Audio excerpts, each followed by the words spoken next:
Ahora vamos a una parte, como siempre nos gusta hablar de la parte humana, de la cabeza del piloto, y tenemos dos noticias más o menos que hablan sobre eso, sobre la mentalidad y sobre la parte humana. La primera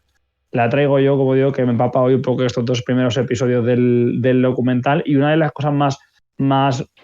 claras que dejan al principio los pilotos y sobre todo que deja Pecco Bagnaia es: todos somos rápidos, todos tenemos buen físico, todos vamos al límite. Lo que define y diferencia a un campeón de otro es la mentalidad. Así que dejan bien a las claras que la parte mental es muy importante a la hora de cómo enfrentas un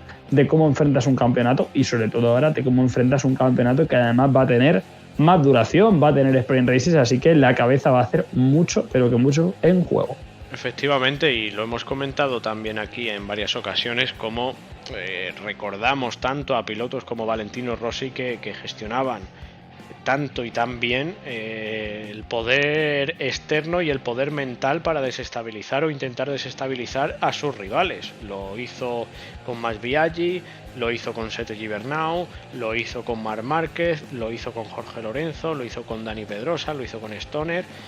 Y ese punto psicológico es igual de importante o más que tener una buena moto, que tener un buen físico y que ser rápido. Porque al final, si no sabes controlar todo lo que tienes a tu alrededor y si no sabes controlar la presión que supone tener tantísimas carreras, por mucho que las llamen con 1000 nombres, pero al final es una carrera más, y gestionar todo esto es durísimo para un piloto, y sobre todo cuando las cosas no te están yendo bien, porque parece que cuando todo va bien pues marcha y tal, pero también hay que tener cuidado, porque aguantar la presión de tener que ganar el mundial por segunda vez, Pecco por ejemplo, el equipo Ducati y tal, puede pasar mucha factura. Y a día de hoy, gracias a toda la evolución y a todo lo que se ha estudiado el deporte y demás, la figura del coach deportivo, el psicólogo deportivo, está a la orden del día, y todos los pilotos trabajan con un psicólogo para tener igual de a punto la moto que la mente. Y esto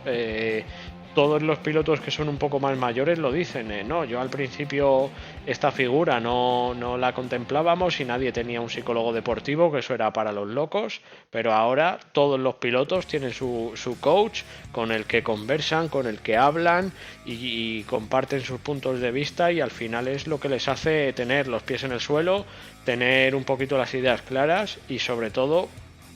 que tengan su parte de piloto y su parte de persona, porque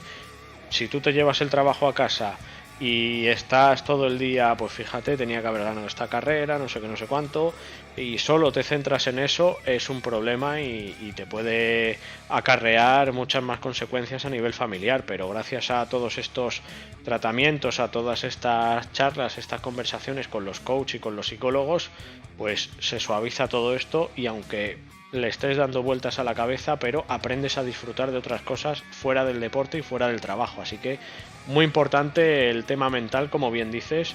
y no solo en los profesionales, sino en los que no son tan profesionales como los pilotos de MotoGP,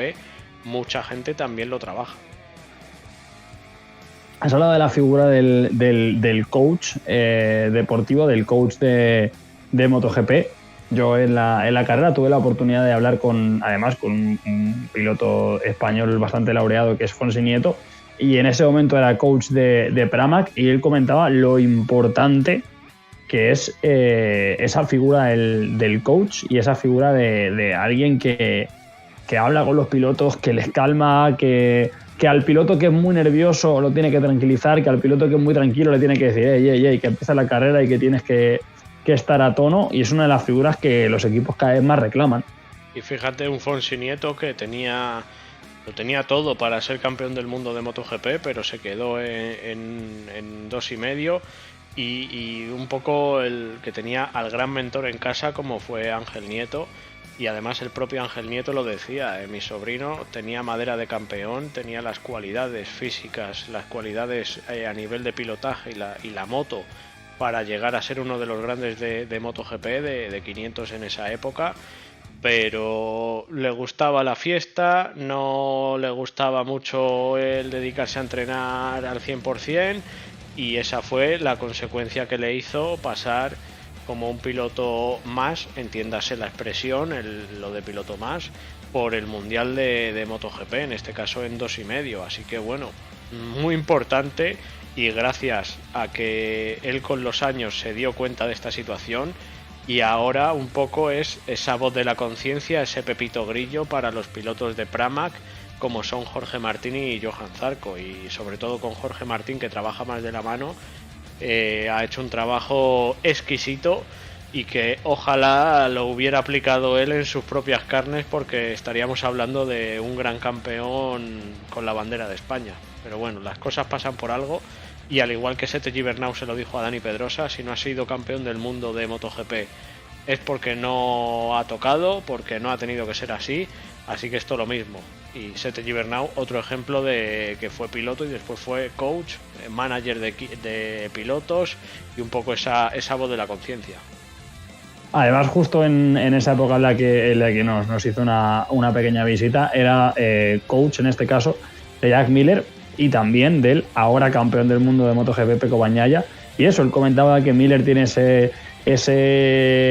esa parte australiana de energía, de tener que frenarle en muchos momentos, y al contrario, él contaba que a Pecco había que decirle a veces que empezaba la carrera, que había que ponerse las pilas porque era un piloto excesivamente tranquilo, que no entraba a rivalidades con nadie, que le faltaba no ese gen competitivo, pero que muchas veces necesitaba que alguien le dijese: ese te ha llamado tonto, para salir a morder. Así que sin duda fue muy interesante, y más viéndola en retrospectiva, como Pecco Bagnaia pues es campeón del mundo. Claro, es que al final hay tantas personalidades como personas en el mundo, y fíjate si somos, así que